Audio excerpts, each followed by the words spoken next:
जी news देख रहे सभी दर्शकों को मेरा नमस्कार। और थोड़ा सा लेट हूँ, उसका एक कारण था कि अभी एक खबर आ गई थी थाने में और मैं उसको कवर करने के लिए चला गया था। दूसरी बात क्या है कि नेहरू गार्डन में बहुत देर से सर बंदरों ने हंगामा कर रखा था। उनको कंट्रोल करने का हम प्रयास कर रहे थे और अभी भी कर रहे हैं, लेकिन आज बहुत सारी धमा चौकड़ी देखने को मिली है सर इन बंदरों की यहाँ पर नेहरू गार्डन में, तो उस वजह से भी थोड़ा सा व्यवधान पैदा हुआ था। लेकिन चलिए, जितने भी हमारे दर्शक हैं उन सबको मेरी बहुत बहुत नमस्कार और उन सबका स्वागत है अनछुए पहलू में।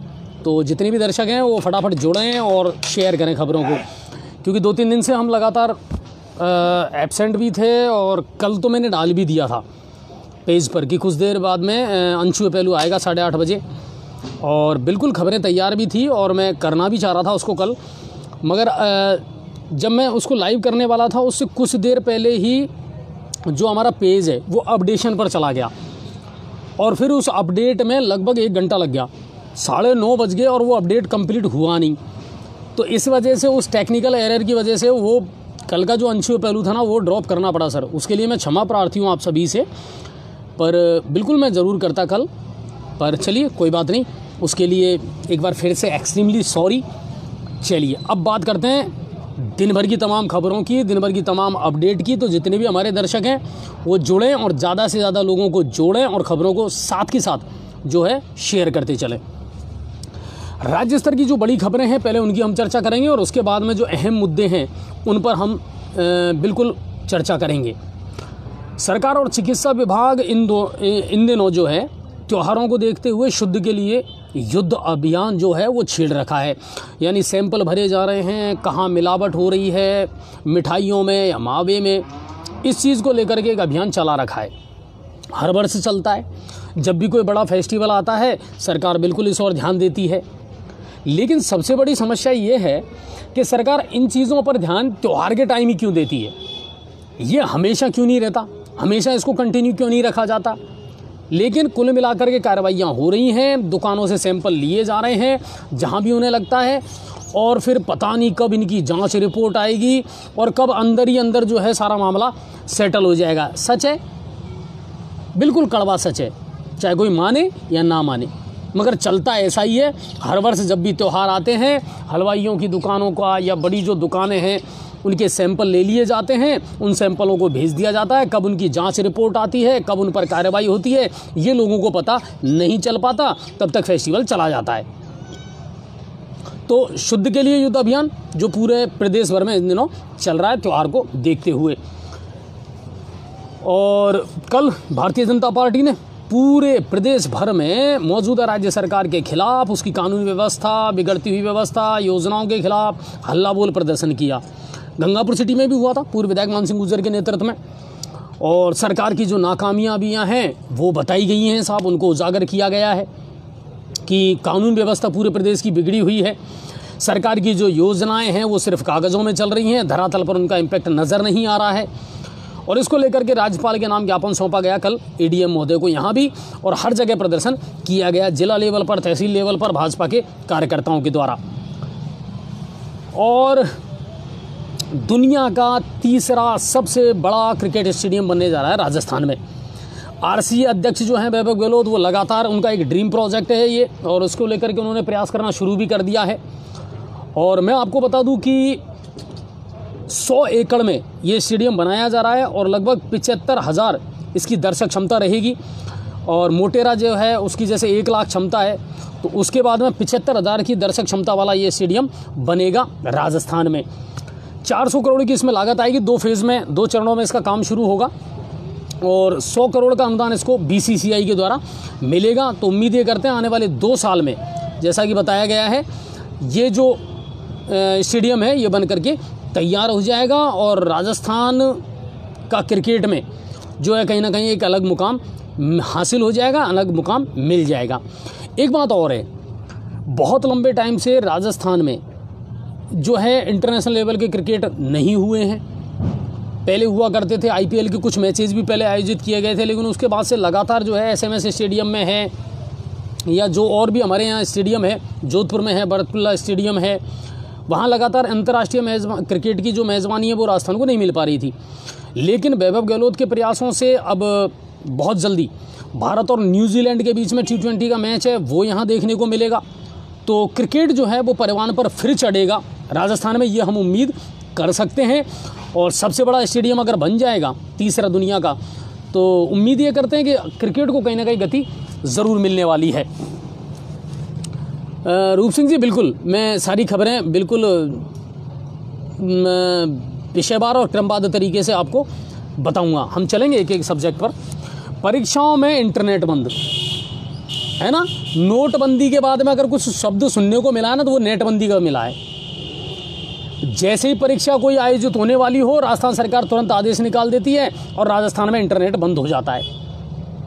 इसको लेकर के हमने भी कई बार सवाल किए हैं, और कल इसको लेकर के एक व्यक्ति ने जनहित याचिका हाई कोर्ट में दायर की है, नीरज कुमार ने, कि परीक्षाओं के चलते अगर इंटरनेट बंद किया जाता है तो ये असंवैधानिक भी है और गैरकानूनी भी है। परीक्षाएं कैसे आयोजित करवानी है ये सरकार की जिम्मेदारी है, लेकिन इसके लिए आप करोड़ों लोगों को परेशानी में नहीं डाल सकते नेट बंद करके। जनहित याचिका पर आज सुनवाई भी हुई है, और सुनवाई में हाई कोर्ट ने ये कहा है, एक तो सरकार से जवाब मांगा है कि आखिर परीक्षा के वक्त नेट बंद क्यों किया जाता है, क्या सरकार के पास इसको लेकर के और कोई विकल्प नहीं है, क्या और कोई तैयारियां नहीं हैं, एक बात। दूसरी बात, इसको लेकर के जो पहले से जनहित याचिकाएं लगी हुई थी, इसको लेकर के भी हाई कोर्ट ने आज फैसला लिया है कि इन सारी जनहित याचिकाओं की जो इससे रिलेटेड हैं, इनकी सुनवाई अब सीजे करेंगे, चीफ जस्टिस जो हैं हाई कोर्ट के, वो करेंगे एक साथ सभी की सुनवाई। तो उम्मीद ये करते हैं आने वाले दिनों में कहीं ना कहीं राज्य सरकार को फटकार लगने वाली है इसको लेकर के, और लगनी भी चाहिए। ये नहीं है कि साहब परीक्षा आई और आपने नेट बंद कर दिया। बहुत सारे काम प्रभावित होते हैं सर इससे, और स्पेशली इस समय जब फेस्टिवल सीजन चल रहा है, ऑनलाइन पेमेंट है, डिजिटल पेमेंट वाली जो सुविधा है वो आप दे रहे हैं, और वहीं दूसरी तरफ आपने नेट बंद कर दिया, तो एक बड़ी मुसीबत का सामना लोगों को करना पड़ता है सर। तो इसको लेकर के भी सुनवाई होगी और देखते हैं क्या कुछ निकल करके सामने आता है। तो जनहित याचिका लगाई है, और डोटासरा जी का बयान आया था कि रीट एग्ज़ाम जो है इसका रिजल्ट आने वाले 1 महीने में जारी कर दिया जाएगा। विभाग जो है तैयारियों में जुट चुका है, परिणाम जारी कर दिया जाएगा। यानी इतने सारे लफड़े होने के बाद भी राज्य सरकार ये मानने को तैयार नहीं है कि रीट का पेपर लीक हुआ है या नहीं हुआ है। अभी तक सरकार इस बात को नहीं मान रही है कि पेपर लीक हुआ है। कुल मिलाकर के रिजल्ट की तैयारी में सरकार जो है जुट चुकी है। कानून अपनी कार्रवाई कर रहा है, एसओजी लगातार गिरफ्तारियां कर रही हैं, और जो भी चीज़ें हैं वो सामने निकल करके आ रही हैं। राज्य सरकार की अगर बड़ी बातें और की जाए, बड़ी खबरों की बात की जाए, तो राजस्थान में लगातार डेंगू का प्रकोप बहुत तेज़ी से बढ़ता जा रहा है सर। इसके जो पेशेंट हैं उनकी तादाद भी लगातार राजस्थान में बढ़ती जा रही है। अगर मैं आपको बताऊं तो इस समय 9000 से ज़्यादा डेंगू के पेशेंट राजस्थान में हैं, और 221 जो है, मैं आपको बताऊं 22 जो है अब तक मौतें हो चुकी हैं। 22 मौतें हो चुकी हैं, और 9000 से ज़्यादा केस जो है डेंगू के वो आए हैं सामने। पिछले 2 दिन में ही 600 नए मरीज़ मिले हैं सर, पिछले 2 दिन में। तो ये है। लेकिन आपको एक चीज़ और याद होगी, हमने भी अपनी खबरों में बताया था, जब चिकित्सा मंत्री रघु शर्मा गुजरात थे तो उन्होंने वहाँ बीसी के ज़रिए बताया था कि साहब अब 20 तारीख से, कब से, 20 अक्टूबर से पूरे राजस्थान में डेंगू मुक्त अभियान चलाया जाएगा। कहाँ है आपका डेंगू मुक्त अभियान? सिर्फ कागज़ों में चल रहा है, बाकी और कुछ नज़र नहीं आ रहा। लगातार डेंगू के पेशेंट बढ़ते जा रहे हैं। हॉस्पिटल में अगर सुविधाओं की आप बात करें सर, अगर धरातल पर जाकर के वहाँ की रिपोर्टिंग की जाए और दिखाया जाए ना, हालात बद से बदतर हैं हॉस्पिटलों के। बिल्कुल अस्पतालों की कंडीशन अच्छी नहीं है। कोरोना के टाइम पर जिस तरीके से आपने सजगता दिखाई थी, जिस तरीके से गंभीरता दिखाई थी, जिस तरीके से व्यवस्थाओं में सुधार किया था, अब अगर आप जाकर के देखोगे ना तो कहानी वही डाक के 3 पात है सर। कोई बदलाव नहीं हुआ, कोई सुधार नहीं हुआ, वही लापरवाहियाँ चल रही हैं। आप कितना ही अभियान चला लो, मगर अभियान धरातल पर नज़र नहीं आ रहा है। बहुत तेज़ी से एक तो ब्लड की और एक प्लेट्स की डिमांड बढ़ चुकी है। तेज़ी से लोगों को खून की आवश्यकता और प्लेट्स की आवश्यकता पड़ रही है, और लगातार डेंगू के जो पेशेंट हैं वो बढ़ते जा रहे हैं। आपने कहा कि साहब फॉगिंग है या केमिकल का यूज़ करके और मच्छरों के लार्वे को ख़त्म करने के लिए अभियान चलाया जाएगा, कहीं भी ऐसा नज़र नहीं आ रहा है।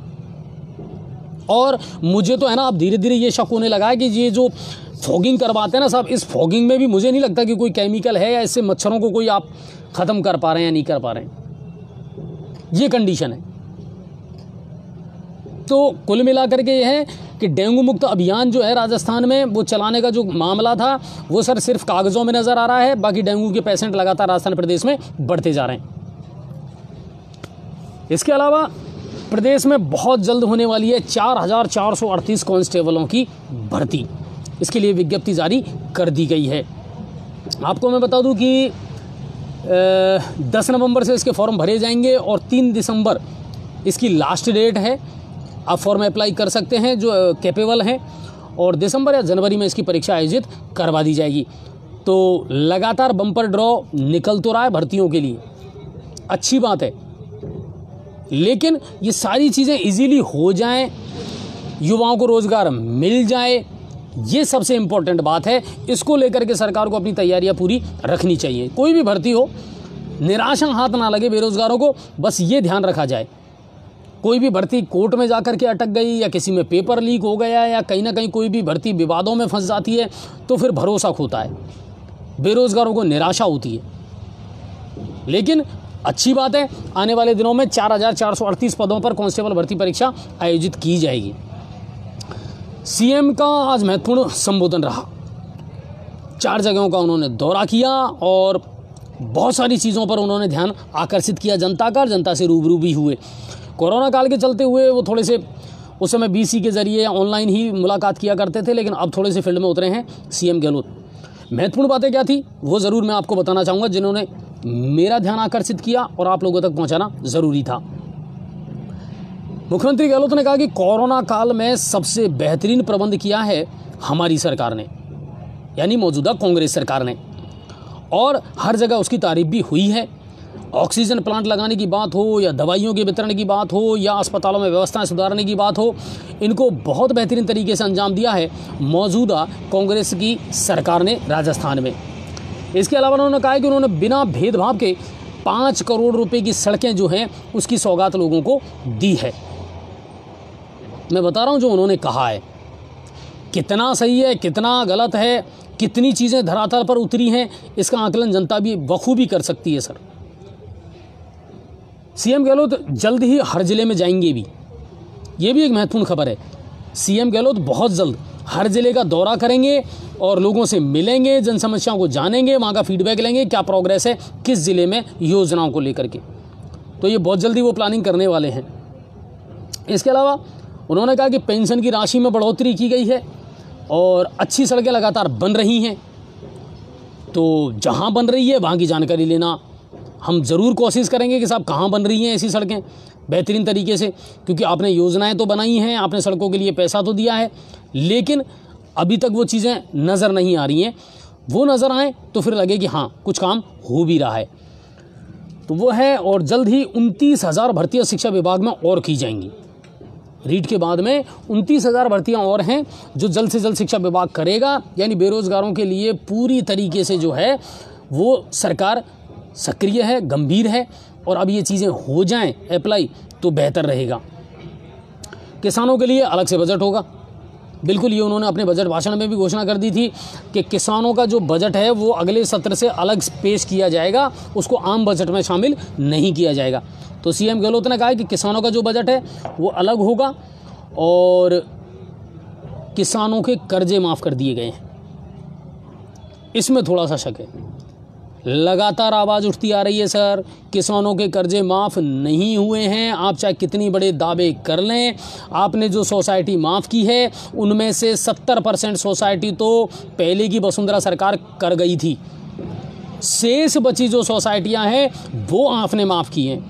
इसके अलावा केसीसी किसी भी किसान की माफ़ नहीं हुई है। अगर किसी भी किसान की केसीसी माफ़ हुई हो तो मेरे भाई वो दर्शक मेरे को यहाँ कमेंट करके बता सकता है कि हाँ सर मेरी केसीसी 2 लाख रुपए तक की माफ़ हुई है बैंकों में।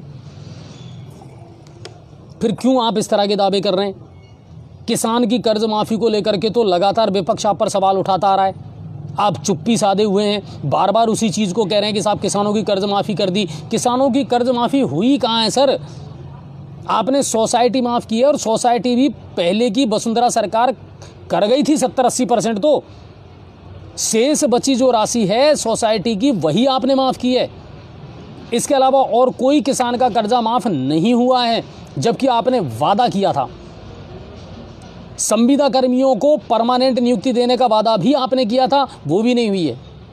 21 दिन से बीएसटीसी वाले, बीएड लेवल फर्स्ट वाले बेरोजगार जो हैं, विभिन्न मांगों को लेकर के वो लगातार शहीद स्मारक पर धरना दे रहे हैं। 21 दिन हो गए सर, उनको 21 दिन से ज़्यादा हो गए।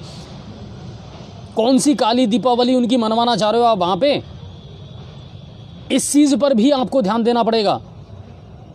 अगर आपकी योजनाएं अच्छी हैं, आपने धरातल पर उसको उतारा है, तो बिल्कुल तारीफ होनी चाहिए, करते हैं हम, लेकिन वो नज़र तो आए। प्रशासन गांव के संग, प्रशासन शहरों के संग आपने अभियान चला रखा है, अच्छी बात है। आपने पिछली बार भी ये चलाया था। मैं ये कह रहा हूँ सबसे शानदार प्रोग्राम रहा था वो, बिल्कुल शानदार प्रोग्राम रहा था। इस बार कुछ नहीं हो रहा सर, बल्कि मैं आपको बताऊं, प्रशासन गांव के संग और प्रशासन शहरों के संग अभियान के नाम पर ऑफिस खाली पड़े। आपके कर्मचारियों ने ऑफिस ही छोड़ दिए और सीधा सा एक ही बहाना बनाते हैं, कहाँ है साहब? साहब ऑफिस में। बाबूजी कहाँ हैं? वो अभियान में, सॉरी ऑफिस में नहीं, अभियान में। किसी भी कर्मचारी की पूछ लीजिए आप, एक ही रटा रटाया डायलॉग है। जब आप ऑफिस में जाएंगे, सारे चैम्बर खाली पड़े, कहाँ गए? अभियान में गए साहब, अभियान चल रहा है। अभियान में काम क्या हो रहा है? मैंने जो बताया ना वो सच है, वो कड़वा सच है। आम आदमी के सामान्य दिनों में जो काम होते थे, उन कामों को पेंडिंग रखा जा रहा है और उन कामों का निस्तारण अभियान में किया जा रहा है, ताकि सरकार को टारगेट दिए जा सकें, लक्ष्य बताए जा सकें। देखिए साहब, हमने इतने सारे जन्म प्रमाण पत्र, मृत्यु प्रमाण पत्र अभियान में बना दिए, वो तो आप आम दिनों में भी बनाते थे। तो ये जो विरोधाभास वाली स्थिति है ना, इस पर गौर करना पड़ेगा। जनता सब चीज़ को समझती है। अब वो टाइम नहीं है कि आपने कुछ भी कह दिया और जनता ने मान लिया। धरातल पर जब आप जाकर के देखोगे ना, तो तस्वीर दूसरी मिलेगी आपको। मैं एक बड़ा छोटा सा उदाहरण आपको देता हूँ और बिल्कुल सही दे रहा हूँ। आप कह रहे हो पट्टों को लेकर के, ठीक है ना? ग्रामीण क्षेत्र में पट्टे बनाए जा रहे हैं, शहरी क्षेत्र में पट्टे बनाए जा रहे हैं, ठीक है। इतने सारे हमारे दर्शक हैं, गंगापुर सिटी का हर दूसरा या तीसरा व्यक्ति जी न्यूज़ पोर्टल देखता है, मुझे अच्छी तरीके से पता है। आप मुझे इतने सारे दर्शक जुड़े हैं, कोई भी दर्शक ऐसा हो जो मुझे लिख करके कमेंट में ये बता दे कि हाँ सर मेरा पट्टा बन गया। वार्ड वाइज अभियान चल रहा है, कैंपेन चल रहा है, आपने फाइल भी लगा दी, ऑनलाइन भी हो गई, ऑफलाइन भी जमा हो गई, रसीद भी आपको मिल गई। अब मुझे ये बताओ पट्टा मिला किसको? पुराने पट्टों की अगर मैं बात करूं, मैंने जो सूत्रों से जानकारी ली है, पुराने जो पेंडिंग में चल रहे हैं ना पट्टे, उनमें से भी खींच करके 60 से 70 पट्टे ही अभी तक गंगापुर में बने हैं। नए का तो आप जिक्र ही मत करो, नए का तो आप जिक्र ही मत करो। दूसरी बात, बिना तैयारी के इन अभियानों को शुरू किया गया है सर, और इसीलिए राज्य सरकार रोजाना अपनी गाइडलाइन में कोई ना कोई परिवर्तन कर रही है, रोजाना। पहले ये अभियान, इनकी डेट, वार्ड वाइज कैसे चलेंगे वो अलग थी। उसके बाद में नगर परिषद का जो क्षेत्र है, अपना जो कैंपस है नगर परिषद का, उसमें सारे डिपार्टमेंट बैठे हुए थे, वहाँ लोगों के काम हो रहे थे। फिर उसमें तब्दीली कर दी गई और अब वार्ड वाइज चला रहे हैं साहब। पूरा विभाग उठ करके वार्ड में पहुँच रहा है, 2 से 3 वार्डों का 2 दिन 3 दिन वहाँ कैंपेन चलता है और वहाँ पर साहब उनका काम हो रहा है, ऑफिस खाली पड़े। यानी बिना किसी प्री प्लानिंग के आपने सिर्फ भाई लूटने के लिए अगर ये अभियान चलाए हैं तो ये गलत बात है। काम तो करो, पब्लिक के काम तो हो, हमें दिखे तो सही। आप कह रहे हो कि साहब पट्टा बनेगा, जन्म प्रमाण पत्र बनेगा, मृत्यु प्रमाण, वो तो पहले भी बन रहे थे। मेन जो रोड़ा था ना वो तो पट्टे थे कि साहब सस्ती दरों पर पट्टे बन जाएंगे, इजीली लोगों को पट्टे मिल जाएंगे। अच्छी बात है, लोगों ने जी जान से साथ लिया सर, फाइलें बनवा करके और जमा करवा दी। कहाँ हैं आपके पट्टे? पट्टा तो वो दूध देने वाली गाय है साहब जिससे सबसे ज़्यादा इनकम होती थी और इसमें सबसे ज़्यादा भ्रष्टाचार था। तो क्या इतनी आसानी से पट्टे बन जाएंगे? सवाल ही नहीं। ये कितने ही अभियान चला लें और कितना ही दावा ठोक लें, नहीं बन रहे। क्यों? क्योंकि सरकार की तैयारियां नहीं थी, सरकार ने कोई गाइडलाइन इसके लिए जारी नहीं की। सरकार अभी भी रोजाना नई नई गाइडलाइन जारी कर रही है, नए नए नियम बना रही है। ये कंडीशन है। लेकिन फिर भी जिन लोगों के काम हो रहे हैं उनका तो मैं शुक्रिया अदा करूंगा। अगर किसी का काम हो भी रहा है इजीली तो अच्छी बात है सर। और मैं तो लोगों से ज़्यादा ये कहूँगा सर, प्लीज़ जिन योजनाओं का लाभ आप लेना चाहते हैं इन अभियानों में जा करके उन कामों को करवाएं। आपको भटकना नहीं पड़ेगा। कम से कम ज़्यादा बड़े लेवल के काम नहीं हो रहे तो छोटे मोटे काम जो जिनके लिए आपको पहले चक्कर लगाना पड़ता था, कम से कम वो काम तो आप करवा लें। मूल निवास, जाति, आय प्रमाण पत्र, विवाह पंजीकरण है, पेंशन का कोई काम है, रास्तों के अतिक्रमण है, इनको लेकर के कम से कम काम करे सरकार तो अच्छा रहेगा। जिन गांवों में अभियान चल रहा है, मैं ये पूछना चाहता हूं सरकार से कि क्या उन गांवों में अतिक्रमण जैसे मामलों को सरकार ने सॉल्व किया है उन अभियानों के अंतर्गत? वहाँ तहसीलदार साहब भी जाते हैं, वहाँ एसडीएम साहब भी जाते हैं, पटवारी भी मौजूद रहता है, सेक्रेटरी भी मौजूद रहता है। क्या कभी उन फाइलों को और उन ज्ञापनों को देखा गया है कि साहब इस गाँव से कितने इस तरह के मामले आए हैं जहाँ भूमि पर अतिक्रमण हुआ है? क्या उनको हटाने के लिए प्रयास किया गया है? ये चीज़ें ज़्यादा ज़रूरी हैं। ये लोगों से सीधी जुड़ी हुई चीज़ें हैं, ये लोगों के सीधे मुद्दे हैं। इसमें किसी पार्टी विशेष का कोई मतलब नहीं है। लेकिन जो सत्ता में है, जो अभियान चला रही है, सवाल तो उसी से करेंगे ना, और किससे करें बताओ? ठीक है, तो ये बात है साहब कि संबोधन उनका चल रहा है। सरकार ने कहा कि साहब 72% वादे जो हैं वो सरकार ने, राज्य सरकार ने पूरे कर दिए हैं। यानी उन्होंने अपने वादों में जितनी भी घोषणा की थी वो उनमें से 72% वादे अपने जो है राज्य सरकार पूरे कर चुकी है। वादे पूरे कब कर दिए? 1.5 से 2 साल तक तो कोरोना ही चलता रहा, सब कुछ बंद था। फिर आपने वादे 72% वादे पूरे कैसे हो गए? चलिए अब बात करते हैं। राज्यसभा सांसद किरोड़ी लाल ने आज किसानों के साथ में प्रदर्शन किया साहब, और बाजरा जो है उसको समर्थन मूल्य पर खरीदने के लिए उन्होंने सरकार के खिलाफ मोर्चा खोला। किसान भी उनके साथ थे और उसके बाद में उन्होंने ज्ञापन दिया, और ज्ञापन देने के बाद में किसानों का ये कहना था कि साहब हमको ये आश्वासन मिला है कि आने वाले 7 दिन में बाजरे की समर्थन मूल्य पर खरीद शुरू कर दी जाएगी। चलिए अच्छी बात है अगर बाजरा MSP पर खरीदा जाता है तो। सरकार ने आज एक अहम फैसला लिया है। अब इसको गौर से सुनना आप, जितने भी दर्शक हैं, मेरा निवेदन है, मैं इसीलिए आपसे कहता हूं मेरी हर खबर को आप बिल्कुल शेयर किया कीजिए। बहुत काम की और बहुत सटीक चीज़ें ही मैं आपके लिए लेकर के आता हूं। सरकार ने एक अहम फैसला किया है आज। प्रशासन शहरों के संग अभियान चल रहा है, ठीक है, इसी को लेकर के फिर एक नई चीज़ लागू की है अब सरकार ने। पट्टा लेने के लिए नियमन की जो दरें हैं अब उनमें भारी कमी कर दी गई है। यानी पहले पट्टा बनवाना महंगा सौदा था, अब सरकार ने लोगों की आर्थिक स्थिति को देखते हुए इसमें विशेष रियायत दी है। लगभग 70 से 75% जो पट्टे की रेट है उसको कम कर दिया। अब इसमें भी टर्म एंड कंडीशन क्या है वो ज़रूर आप सुन लीजिए।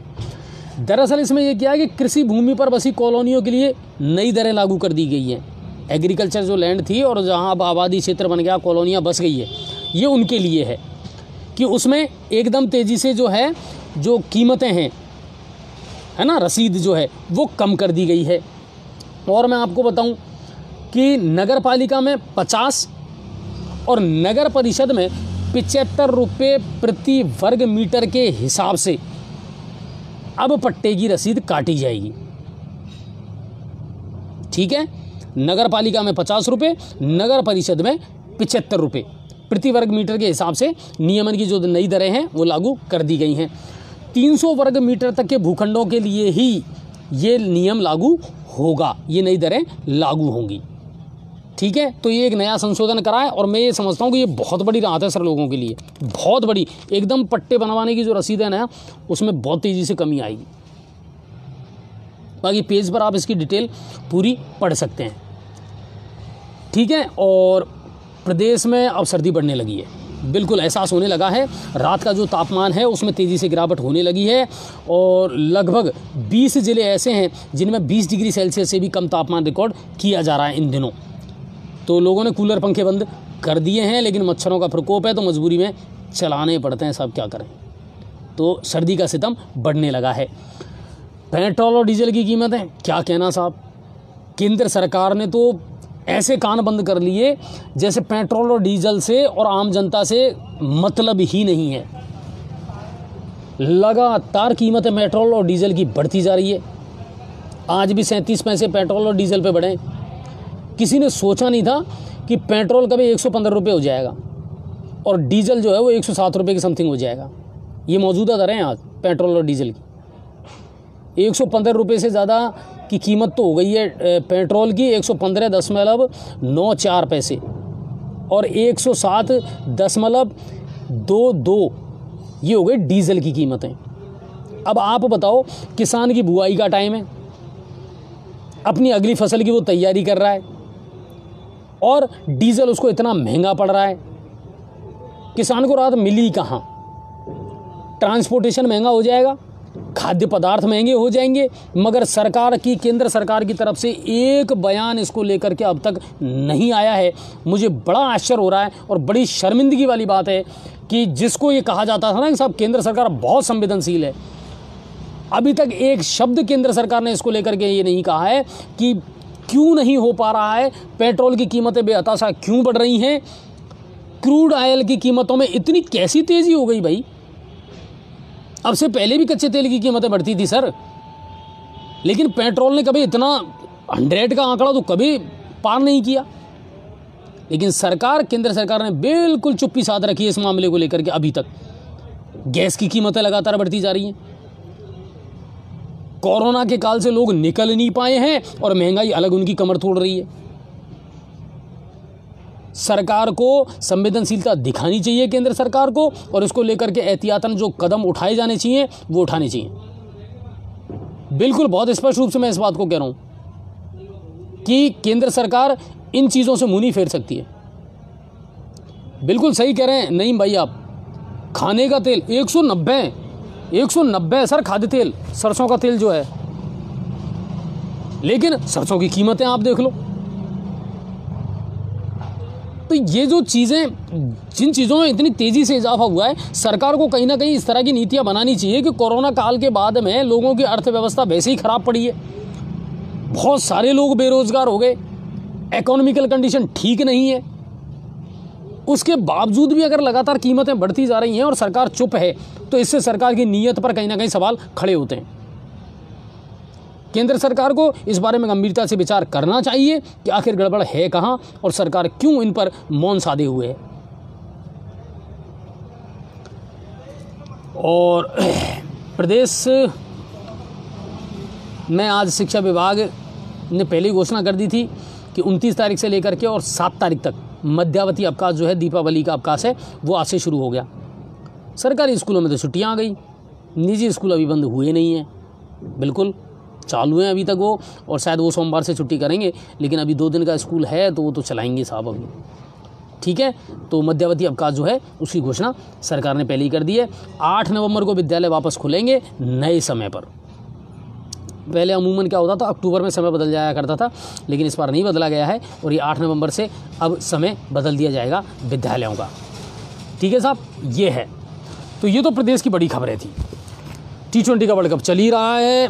भारत का अगला मैच 31 अक्टूबर को है न्यूजीलैंड के साथ, देखते हैं क्या होता है। पाकिस्तान अपने दोनों मैच जीत चुका है सर, और पाकिस्तान की जीत के बाद में विवाद भी बहुत खड़े हुए हैं, है ना। जिस तरीके का उन लोगों ने प्रोपेगेंडा खड़ा किया है, जिस तरीके से सोशल मीडिया पर वीडियो वायरल हुए हैं, उनको लेकर के अलग अलग बातें और कयास लग रहे हैं कि क्रिकेट नहीं रहा, इसको एक मजहब से जोड़ दिया गया है।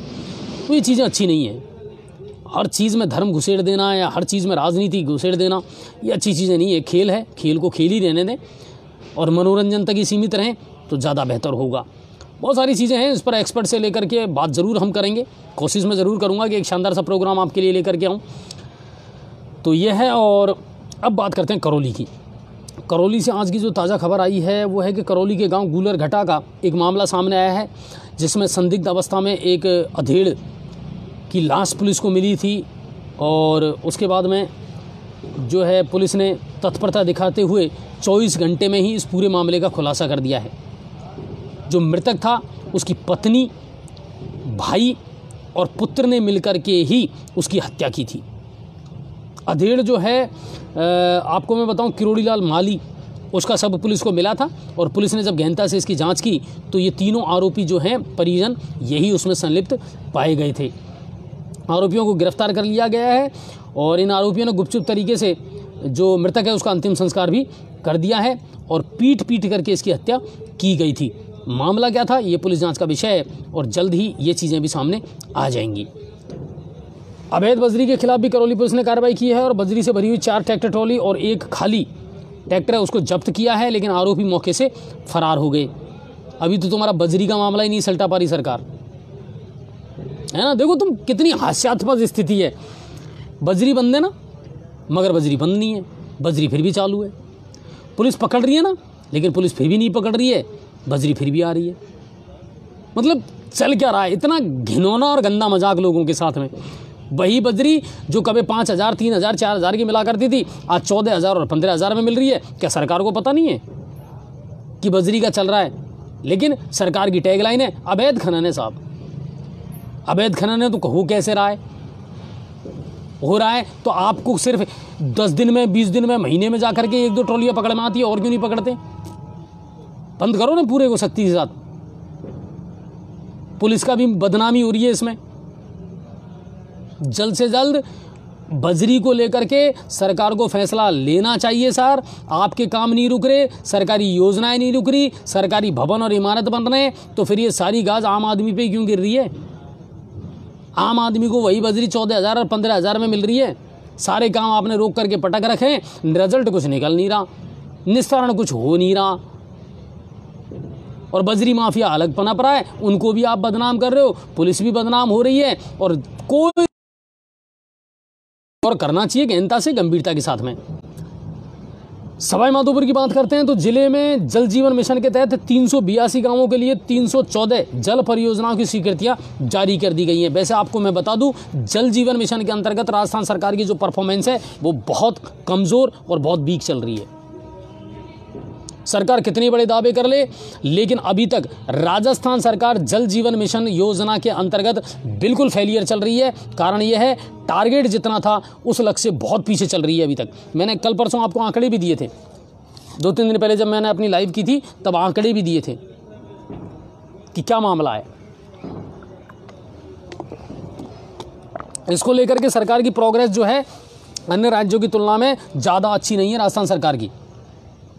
चाहे गांवों की बातें कर लें, चाहे शहरों की बातें कर लें, सरकार अपने लक्ष्य से बहुत पीछे चल रही है। पैसे भी आ रहे हैं, योजनाएं भी बन रही हैं, मगर धरातल में ये चीज़ें एग्जीक्यूट नहीं हो रही है क्योंकि सरकार ठेकेदारों के भरोसे बैठी हुई है और ठेकेदार तो फिर ठेकेदार ही हैं, करेंगे वैसे ही काम करेंगे साहब। ठीक है, ये है। और बौली से भी खबर आई है। बौली प्रशासन ने मामलोली से और कोडियाई गाँव के बीच में पिछले काफ़ी टाइम से अतिक्रमण का मामला था वहाँ पर, जिसको सख्ती के साथ में हटा दिया साहब। अच्छी कार्रवाई है, बधाई का पात्र प्रशासन। अतिक्रमण के मामले में अगर कहीं भी कार्रवाई होती है ना तो बेझिझक आप हमें खबर भेजें सर, हम प्रशासन की तारीफ करेंगे। लोगों के हौसले इतने बुलंद हैं सर, ना तो शमशान घाट छोड़े, ना कब्रिस्तान छोड़े, ना आम रास्ते छोड़े, ना चारागाह की ज़मीनें छोड़ी, और अब तो ऐसे ऐसे भूमाफिया पनप रहे हैं सर। ज़मीन आपकी, मकान आपका, पट्टा आपके पास है, मालिक आप हो, किसी ने भी आकर के और दादागिरी से कब्जा कर लिया। इतनी बुरी कंडीशन चल रही है सर। बौली प्रशासन ने अच्छा काम किया है, बरसों से जमा हुआ अतिक्रमण था बिल्कुल ध्वस्त कर दिया, उस पर पीला पंजा चला दिया। चलना भी चाहिए। ऐसे लोगों को तो पकड़ पकड़ करके अंदर करो जो जमीनों को कब्जा करने में तुले हुए हैं ना, ऐसे लोगों को। तो उसके खिलाफ आज कार्रवाई की है। चौथा बरवाड़ा से भी ये खबर आई थी जिसने ध्यान आकर्षित किया था कि साहब बहुत जल्दी कैटरीना कैफ और विक्की कौशल की शादी या सगाई समारोह जो है वो चौथा बरवाड़ा के जो फोर्ट है उसमें आयोजित होने वाला है। हालांकि अभी तक विश्वसनीय सूत्र ये कह रहे हैं कि ये सिर्फ अफवाह है, इसकी अभी कोई आधिकारिक पुष्टि नहीं हुई है। लेकिन अगर ऐसा होता है तो हमारे ज़िले के लिए गौरव की बात भी है, दूसरी बात ये कोई नई बात भी नहीं है। आपको याद होगा, आपसे कुछ समय पहले ही आलिया और रणवीर जो हैं उनकी सगाई समारोह का भी जो प्रोग्राम है वो रणथंभौर में किया गया था। तो बिल्कुल हमारा जो क्षेत्र है वो आकर्षित तो करता है लोगों को, पर्यटन के लिहाज से आप मान लीजिए, प्राकृतिक सौंदर्य के लिहाज से आप मान लीजिए, लेकिन कुल मिलाकर के अगर सेलिब्रिटीज़ लोग यहाँ आते हैं और इस तरह के आयोजन यहाँ होते हैं तो कहीं ना कहीं हमारे राजस्व में भी बढ़ोतरी होती है, और दूसरी बात हम भी कहीं ना कहीं, हमारा जो क्षेत्र है वो भी कहीं ना कहीं हाईलाइट होता है। बाटौदा, किसानों को नहीं मिल रहा बिजली का सामान, ये खबर आज मेरे पास सुबह आई। इंडेन बना दी, सामान की लिस्ट बन गई, जयन कह रहे हैं सामान ले लो, और वहाँ जब जाते हैं तो स्टोर कीपर कहता है हमारे पास सामान नहीं है। मैंने इसकी सच्चाई जानने का प्रयास किया।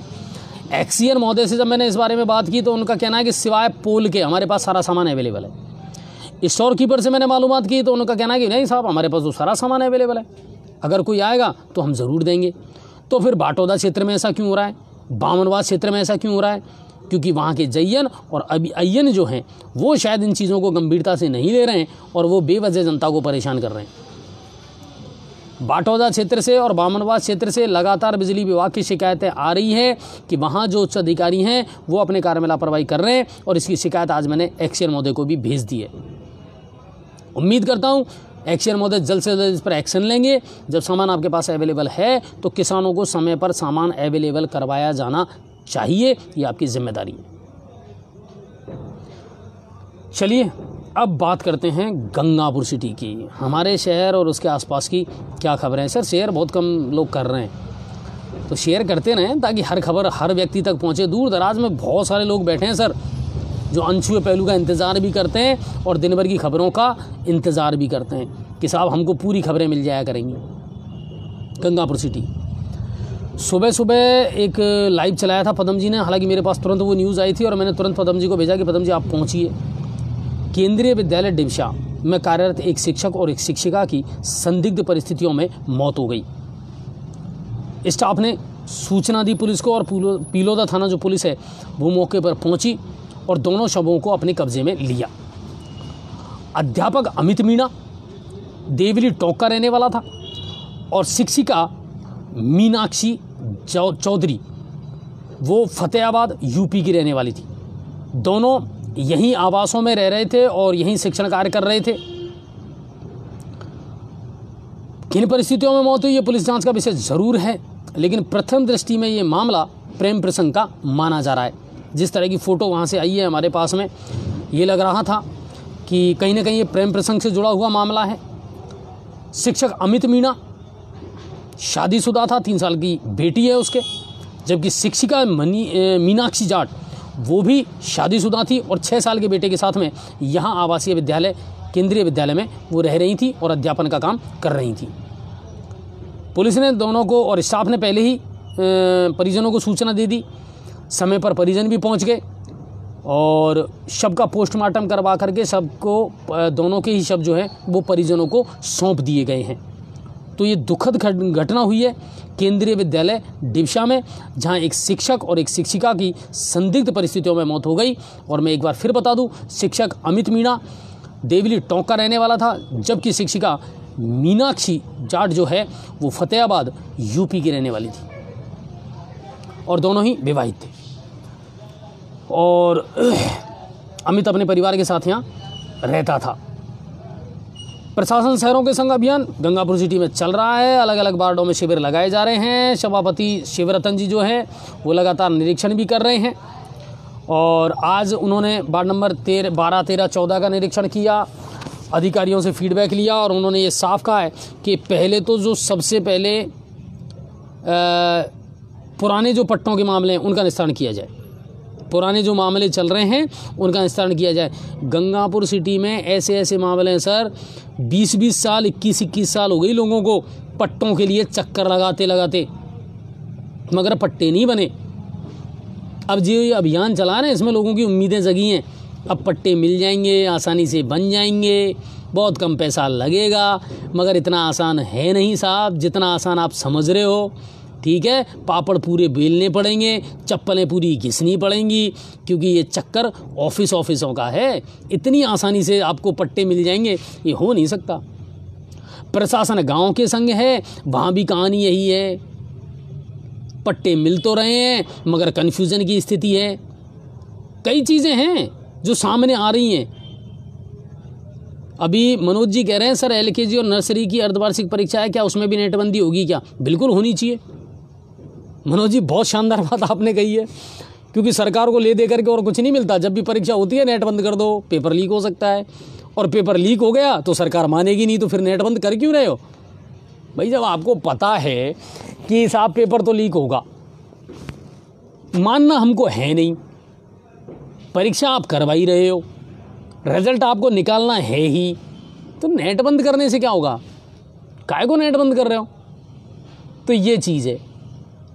कुल मिला करके देखिए, जनता भी सवाल करने से चूकती नहीं है सर आजकल, और जनता अगर सवाल नहीं करेगी ना सर, तो फिर मामला गड़बड़ हो जाएगा। मैं हमेशा अपनी एक लाइफ में कहता हूँ कि बिल्कुल जनता सवाल करना चाहिए, जनता का हक है, सवाल करे अपने प्रशासन से, सवाल करे अपने जनप्रतिनिधियों से, ये हमारा कॉन्स्टिट्यूशन राइट है, संवैधानिक अधिकार है, करना चाहिए।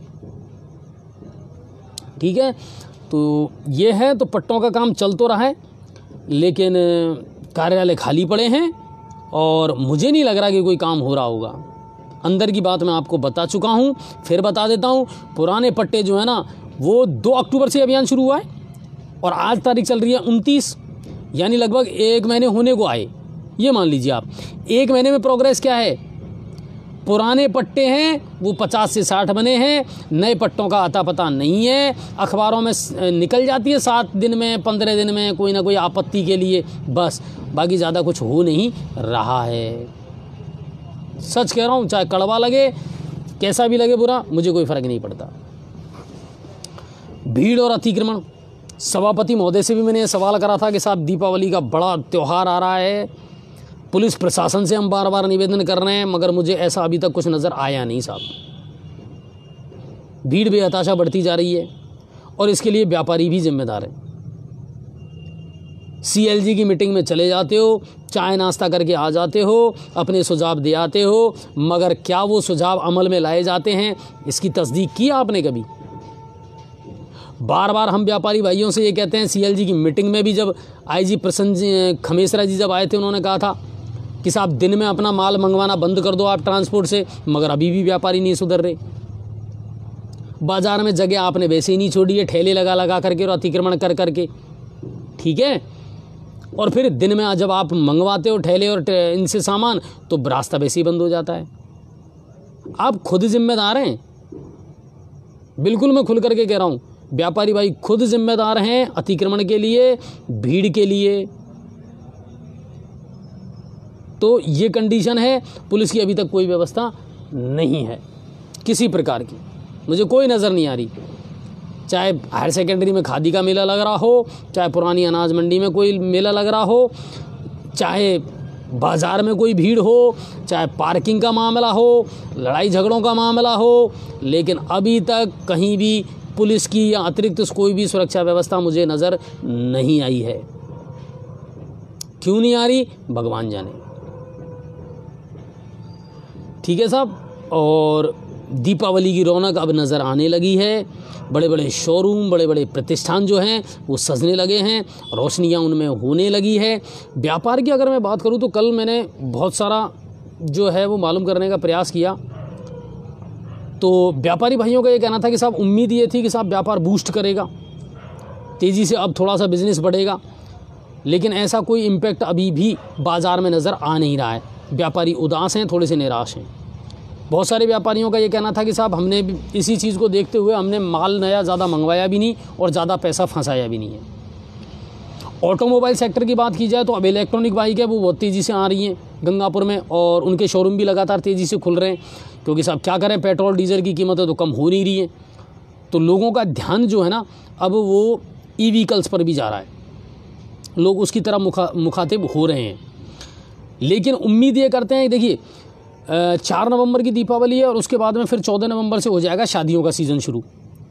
तो व्यापारियों को उम्मीद ये है कि साहब कुछ ये फेस्टिवल सीज़न है और उसके बाद में कुछ शादियों का जो सीज़न है वो शुरू होगा, तो व्यापार को गति तो ज़रूर मिलेगी, व्यापार उठेगा तो सही। सोने चांदी की कीमतें उनमें भी उतार चढ़ाव चल रहा है साहब, तेज़ी से डाउन हो भी रही हैं और मांग को देखने के बाद में हो सकता है कि कीमतें बढ़ें सोने और चांदी की। लेकिन व्यापारी अभी थोड़े से उदास ज़रूर हैं और जितना बूस्ट उनको मिलना चाहिए था, जितना बिज़नेस को ग्रोथ मिलना चाहिए था, जितनी उनकी उम्मीदें थी इस फेस्टिवल सीज़न को देखते हुए, वो उम्मीदें अभी भी धाराशायी होती नज़र आ रही हैं। लेकिन उम्मीद ये करते हैं कि लोग बाज़ार में निकलेंगे, ख़रीदारी करेंगे, ये उम्मीद तो कर ही सकते हैं। अब एक समस्या और है कि 2 साल से कोरोना ने लोगों की जेब पर डाका तो डाला है। लोग, बहुत सारे लोग हैं सर जो बेरोज़गार हुए हैं, बहुत सारे परिवार ऐसे हैं जिनका जमा जमाया बिजनेस, जिनका जमा जमाया काम धंधा बिल्कुल फेल हो गया। बहुत सारे लोग हैं जो बेरोज़गारी के कगार पर इस समय खड़े हुए हैं, जिनका काम धंधा पहले चल रहा था अब बेरोज़गार हो गए। तो कोरोना ने बहुत सारी अर्थव्यवस्था को प्रभावित किया है, बहुत सारे परिवार ऐसे हैं सर जिनको प्रभावित किया है, जिनकी स्थिति खराब करके रख दी इस कोरोना ने। लेकिन क्या करें, बच्चों की खुशी के लिए, परिवार की खुशी के लिए, चाहे हम कितना ही गम अपने सीने में छुपा लें, लेकिन लोगों के लिए मुस्कुराना तो पड़ता है। बच्चों की खुशियों के लिए कुछ पैसा खर्च तो करना पड़ता है। लोग अपने अपने हिसाब से थोड़ा बहुत जितना है उतना उस हिसाब से खर्च करने का प्रयास ज़रूर कर रहे हैं। और जी न्यूज़ पोर्टल के जितने भी दर्शक हैं उनसे भी मेरी एक विनती है सर, अगर इस समय किसी की कोई मदद हो जाए तो बेझिझक आप कर दें। किसी के घर मिठाई पहुंचा करके, किसी के घर कपड़े पहुंचा करके आप ज़रूर हेल्प करेंगे। मैं ये कह रहा हूं, जिस तरह हमने कोरोना में लोगों का साथ दिया है सर, कंधे से कंधा मिला करके, और जिस जज्बे के साथ हमने लोगों की हेल्प की है, एक बार फिर वही वक्त है कि दीपावली खुशियों का त्यौहार है, मगर कुछ लोग मुस्कुराएं और बाकी लोग आंसू बहाएं, ये भी हमारे देश की परंपरा नहीं हो सकती। तो चाहे राम हो, चाहे रहीम हो, चाहे कोई हो, हम इतना जानते हैं सर कि मुस्कुराहट सबके चेहरों पर रहें। किसी के घर भी दीपावली की रौनक फीकी ना रहे, ये ज़रूर करें। आप कोशिश करें एक दूसरे की हेल्प करने का। ऐसे कपड़े हैं जो आप यूज़ नहीं कर रहे हैं, अच्छी स्थिति में हैं, तो जिन लोगों को ज़रूरत है उनको ऐसे कपड़े ज़रूर दें। जितना हो सके उतने लोगों के पास अगर आप 1-1 किलो, आधा किलो की मिठाई के पैकेट अगर पहुंचा सकें, बिल्कुल पहुंचाएं। कोई फ़र्क नहीं पड़ता सर, अगर आप कैपेबल हैं, समर्थ हैं, तो बिल्कुल लोगों की हेल्प ज़रूर करें। ये मेरा निवेदन है आपसे। खुशियों की दिवाली मनाने का सबको हक है, सबको अधिकार है सर। अगर आपके प्रयासों से किसी की दीपावली अच्छी मन जाती है ना सर, तो ये मान लीजिए आपकी दिवाली अच्छी मन गई। हर चेहरे पर मुस्कुराहट हो, जेब में पैसे हों ना हों, मगर दिल से सब खुश हों, चेहरे पर रौनक हो, चेहरे पर मुस्कुराहट हो, तो दीपावली हमेशा अच्छी ही मनती है। तो ये ज़रूर देखने को मिल रहा है सर। और इसके अलावा और कोई बड़ी खबर नहीं है, बड़ी कोई बात नहीं है। अपनी बात है वो भी मैं लेकर के ज़रूर आऊँगा आपके पास में। और ग्रामीण क्षेत्र में जितने भी हमारे सरपंच बंधु हैं, ग्रामीण क्षेत्र की जितनी भी जनता है, उनसे मेरा ये कहना है सर, सरपंच बंधुओं, आपसे निवेदन है कि ज़्यादा कुछ नहीं कर सकते तो कम से कम अब अपने अपने ग्राम पंचायतों में स्ट्रीट लाइट की व्यवस्था ज़रूर कर दें, ताकि गाँवों की जो दिवाली है ना वो भी रोशनी के साथ मन सके। कर रहे हैं, बहुत सारे सरपंच कर रहे हैं, अच्छा काम कर रहे हैं। बहुत लोगों के फीडबैक, बहुत सारे सरपंचों के फीडबैक आते हैं मेरे पास में, जो स्ट्रीट लाइट लगवा रहे हैं या जिन्होंने डस्टबिन लगवाई है। कुछ नए काम आपको करने पड़ेंगे सर।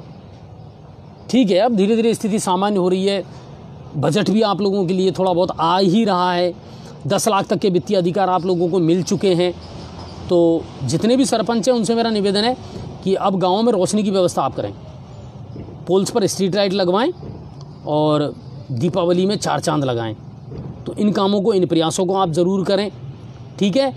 और रही बात प्रशासनिक लेवल पर, तो प्रशासन जो हो सकता है बेहतर करेगा। शहर की अगर मैं बात करूँ गंगापुर सिटी की, देखिए सर, सफाई व्यवस्था का विशेष अभियान चल रहा है, इसमें कोई शक नहीं है, मगर फिर भी गंगापुर सिटी में इन दिनों धूल जो है ना इतनी उड़ रही है कि ताज्जुब होता है मुझे। मैंने तो कभी पहले इतनी नहीं देखी थी सर मिट्टी, जितनी धूल, जितनी मिट्टी अब उड़ रही है। सभापति महोदय से मेरा निवेदन है, एक तो सार्वजनिक शौचालय हैं, इनकी सफाई व्यवस्था दुरुस्त करें सर। जिन वार्डों में पुलियाओं का निर्माण अधूरा पड़ा है या नालियों का निर्माण अधूरा पड़ा है, उस काम को भी आप तेज़ी से करें। फॉगिंग जो है वो तो आप लगातार चलने दें सर। बहुत सारे वार्ड ऐसे हैं जिनमें अभी भी फॉगिंग नहीं हो रही है, तो इन चीज़ों पर आप विशेष ध्यान दें।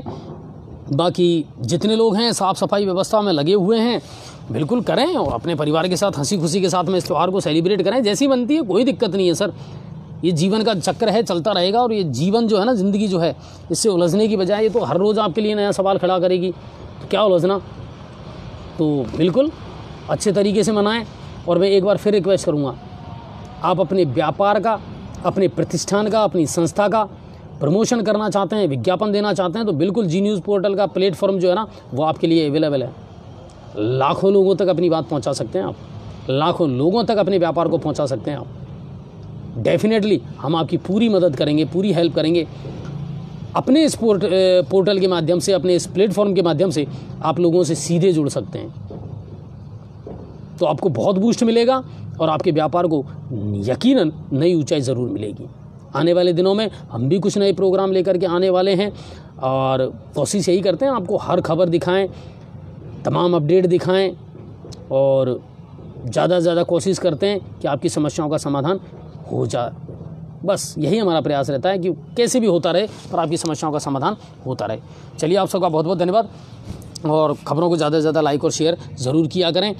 और जिन लोगों को विज्ञापन चलवाने हैं या प्रमोशन करना है, तो बिल्कुल बेझिझक वो मुझे कॉल करें और मैं उनको आइडियाज़ दूंगा कि आप किस तरीके से अपने व्यापार को नई गति दे सकते हैं, नई दिशा दे सकते हैं, और जी न्यूज़ पोर्टल का जो प्लेटफॉर्म है वो आपकी किस तरह मदद कर सकता है। जहां लाइटें ख़राब हैं, लाइट सुधारने का प्रयास ग्राम पंचायत भी करें और नगर परिषद भी करें। आप सभी का बहुत बहुत धन्यवाद। जय हिंद और जय भारत।